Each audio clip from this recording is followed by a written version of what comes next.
done here is a couple of different things. This is the church life cycle in 6 stages, from a church plant, a growing church, stable but still healthy, stable but probably unhealthy in some ways, beginning a decline, but it's not very noticeable day to day.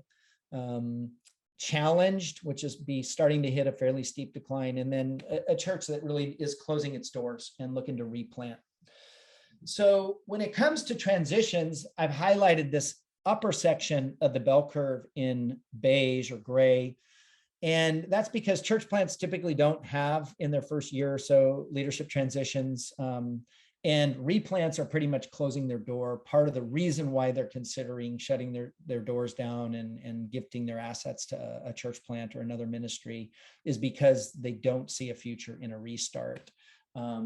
So what that ultimately means is probably 98% of transitions, you're going to have the church in one of these 4 areas, from growing rapidly all the way through the upper stages of the bell curve down to challenged.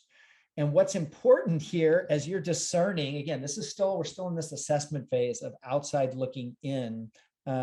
It's important that how you see a church is how they see themselves. So an example would be if you're a brand new lead pastor and you think this church is challenged and well into the decline, but your board thinks the church is stable and healthy, or your predecessor thinks the church is stable and healthy.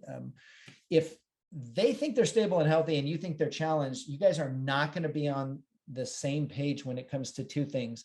The amount of change, like just it could be quantity, bunch of little changes, or just big changes, 1 or 2 big changes, but the amount of change that's going to need to take place and how urgent those things need to begin versus they can wait.